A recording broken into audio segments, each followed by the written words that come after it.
Hi, this is Christy from www.giftyetc.com, and today I wanted to talk to you about how I do homeschool planning. So, if you plan for work separately from your personal life, or if you're a homeschooling parent, or if you have any reason why you would have a second plan in your planner, you might want to consider whether that would get its own section or, like it does for me, go in its project section. And if you haven't read about projects, please go on www.giftyetc.com and search for upscaling a planner and learn about how I do different projects that I'm currently working on, maybe planning a birthday party, maybe I'm tracking medicals for my kid, maybe I'm trying to lose weight, my blog is an ongoing project. And here you'll see that homeschooling is a project.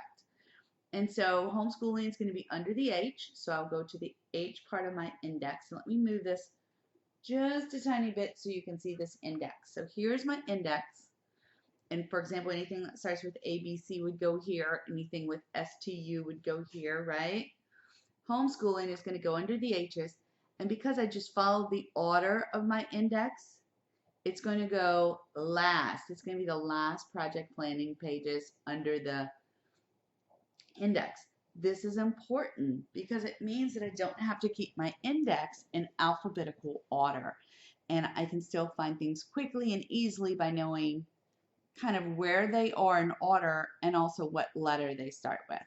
So I'm going to go ahead and turn the pages to my actual homeschool plan, and you will see that I am doing my homeschool plan. Move this back so it's centered for you. I'm doing my homeschool plan on Franklin Covey compact pages, and this is the 2 pages per day, just the classic green inserts.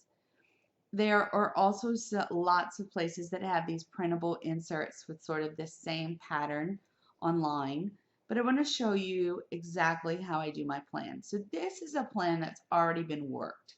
That is, this is from last week. You see I highlight each task as it gets done.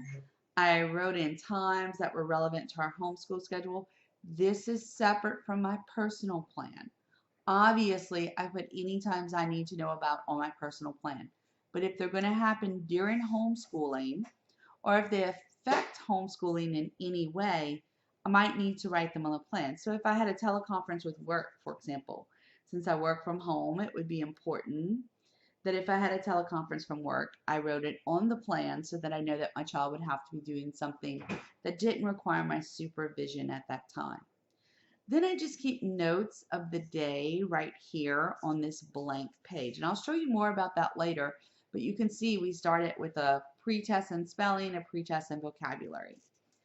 So before I talk to you about the planning, let's talk about the notes. We had a tornado day. If you don't know, I am from Louisiana, and I do have people in my life who were affected. No one really close to me, but people who were affected by the tornadoes that recently came by.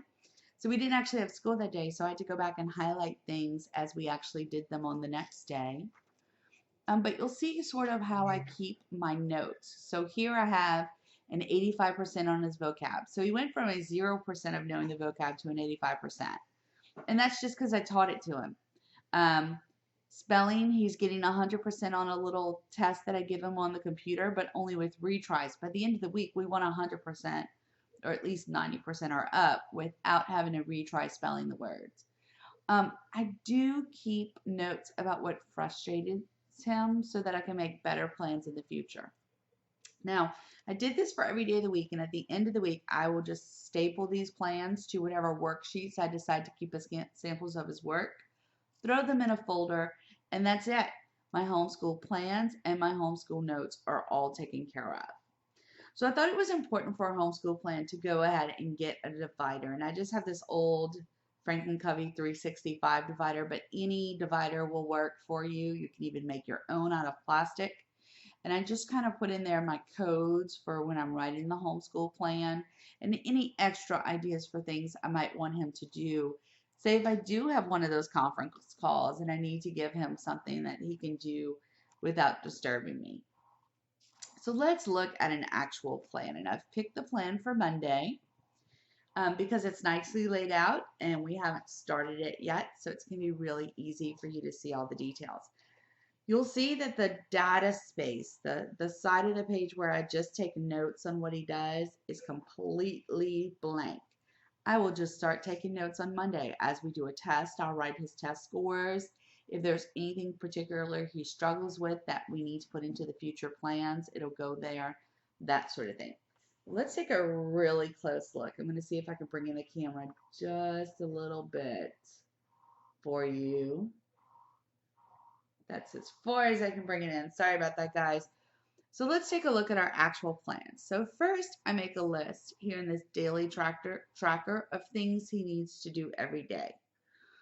So every day I require him to read for at least 30 minutes. That's just free reading, just to make sure he's in the habit of picking up a book and reading it for fun. He has to do a math game on his Kindle, and he has to score at least a 15 out of 20. This is to practice his subtraction facts. He struggles with writing sentences, not necessarily with the content of the sentences, but he struggles with the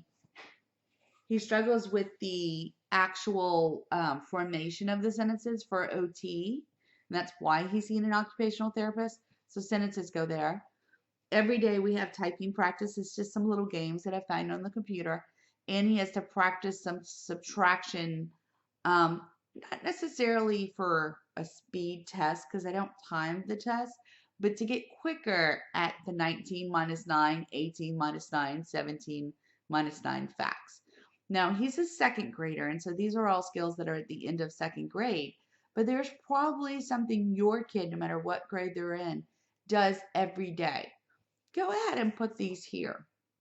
You'll see I have little stars next to some of them and a little circle next to one of them. The stars refer to things that are already put on my calendar, and I just put these things on the appointment schedule based on when we're going to have to leave. So at 10:45 in the morning, we'll have to drive to OT. OT is at 11:30, and at 12:30, we're going to lunch with my friend, so we won't actually get any work done during that lunch, but it is important to bring his Kindle since it's more of a grown-up lunch. And that happens when you're a homeschooling mom, right? Sometimes your meetings mean you have to bring your kid along. I do get sitters for things that are really important, but this is a casual lunch with a friend, so I don't need a sitter. So you'll see right here that I put his 30 minutes of reading right there on the schedule. His sentences, he's going to bring to OT. And then his Kindle math, he's going to do on the way home from picking his brother up from school to do carpool. Now, I only homeschool one of my kids. He has some special needs and some health needs. He actually has epilepsy, ADD, which is probably caused by and related to the epilepsy. And so we go ahead and make this sort of schedule. I don't schedule everything else specifically. Instead, I go to each subject and I decide what we're going to do in the subject. And then I decide what to schedule. You'll see that math and science are not on our schedule, only reading, religion, social studies, and a little bit more reading. Sometimes that's English. It just depends if it's a skill or actual reading that we're dealing with in his reading book. Math and science aren't on there because I'm not great at them. And although I understand second grade math and science, obviously, I have my sister, who's a school teacher, tutor him in math and science. And on those days, she spends a lot of time on it. So we don't necessarily do math every day, although we always do the Kindle practice and we always do the subtraction practice. So there's math happening every day, but it doesn't mean that I'm actively teaching math every day. And that seems to work just fine for him. So don't think just because you're a homeschool parent, you have to have a math class every day or have a reading class every day. No, your children have to do math every day and they have to read every day. Those things are really important. And I am a certified school teacher, and I do understand the importance of those things. Where we're using a book or a curriculum, I go ahead and write, like here it says page 340 blue. It's the blue book. It's just the book with the blue book cover. There's a workbook page that he has to do. That doesn't mean that we'll necessarily write out the answers on the workbook page. We might just do that orally. Or I might have him take a highlighter and highlight the answers. Or we might circle the answers or put a stamp next to the answers. So we're going to do different things, but you can see I just went ahead and wrote that. There are a couple of things that needed to be done in the morning because we need to do them while we're at the house. So in social studies, we're learning about jobs. He's going to dress up as the job he wants to be, which is probably a scientist. I'm just guessing. And so that has to be done in the morning before we go to OT because we can't pack those books. Also, in reading, we're going to take our extra socks, you know, that bag of socks that you can never match up to other socks. We're going to take that and we're going to make point of view puppets and try to say the point of view with the puppet of each person in his reading story. That needs to be done in the morning as well. I also have some extra stuff down here that he can do if he has free time. We haven't really explored the National Geographic Kids website, so that's one of those extra things. The rest of this can be done in the afternoon, and that's important because you'll see we have a big block here in the afternoon where I probably don't want to come home to the suburbs. I probably want to stay in the city. But that means going to a coffee shop or a library with my kid to do this afternoon work. So this is stuff that can be done quietly at a desk and fairly quickly, or it can be done in the library or even outside in the park if it's really beautiful. You'll see my little PM and AM kind of tell me if something must be done in the morning or afternoon. Lots of days, I'll show you my past days, it doesn't matter whether I do it in the morning or the afternoon. And when that's the case, you won't see the AM or PM. So these are my little symbols. PM for afternoon, AM for AM. Star means I've put it at a specific place on my calendar for a specific reason. O means I need to create it. So for example, I need to create a little practice worksheet for him to do these 19 minus 9s. And I'll just write that on a piece of paper in one of his notebooks. I keep the notebooks and I keep the old lesson plans. I'm going to go ahead and pull out these old lesson plans.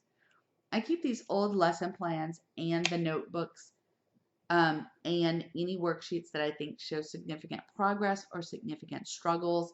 I just staple these lesson plans right to those papers, and using those notebooks, which I put the date on kind of each page at the top, and using these lesson plans and papers, which I just throw in a folder, I have a cool record of all of the homeschooling that we're doing.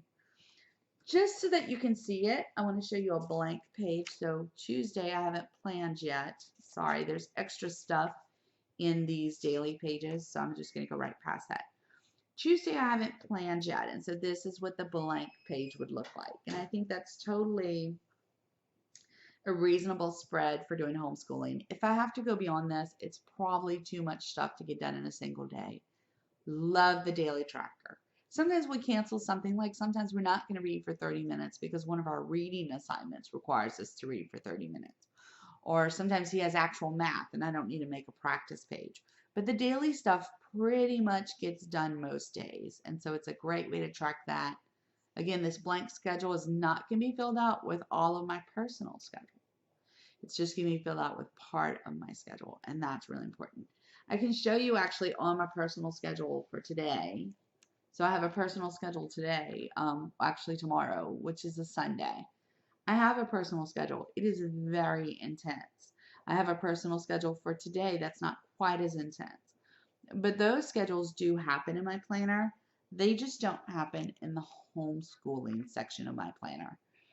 All I need to know in the homeschooling section is what I'm doing at home. If you keep a second schedule, maybe for work, maybe of your clients, maybe for homeschooling, make sure that you only put the things on that schedule that are necessary to know during that process, during the workday, during homeschooling.